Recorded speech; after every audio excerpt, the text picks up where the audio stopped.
Hi, this is Kelly Jones, registered dietitian. I'm at the Newtown Athletic Club answering nutrition questions from our members with our Ask Kelly segment.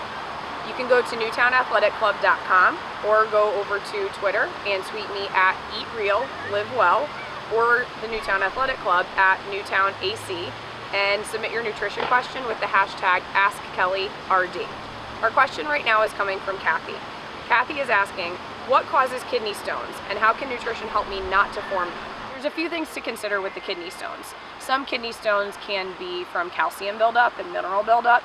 Other kidney stones can be due to uric acid buildup and production. If you're looking at the more calcium-based kidney stones, you want to consider these compounds that can occur in foods naturally called oxalates. It doesn't mean that you need to completely avoid foods that have these oxalates, but you do want to limit your consumption and make sure you're not consuming a large amount at once.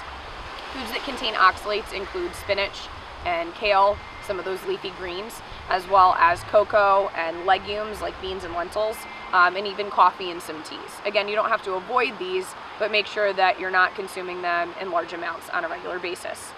Another thing to consider with the calcium stones is calcium supplements.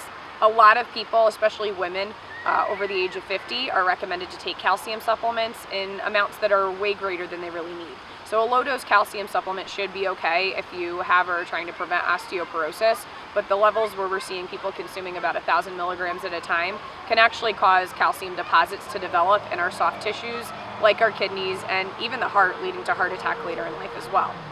Another thing to consider, especially with the uric acid stones, but also with the calcium stones too, is your red meat consumption.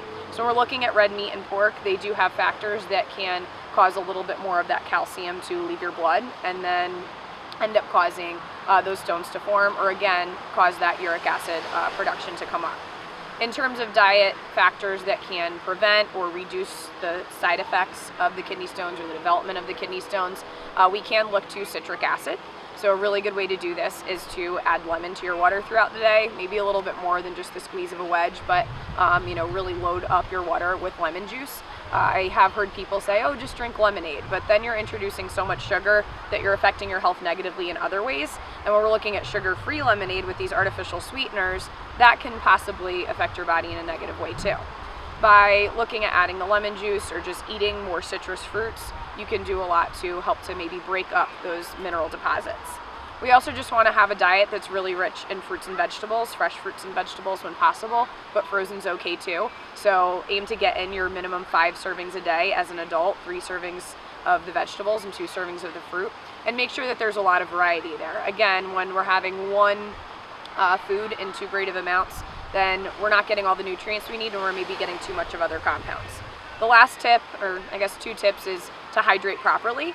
And the 2 parts of that are drinking enough water and not having way too much sodium, unless you're, of course, an athlete or have a job where you're doing a lot of manual labor in a hot environment. So the water consumption is really crucial to make sure that you're peeing frequently enough to get rid of any of those toxins that build up in the kidneys. And too much sodium, we know, can put a lot of pressure on those kidneys and cause the stones to develop too. I hope that helped to answer your question, Cathy.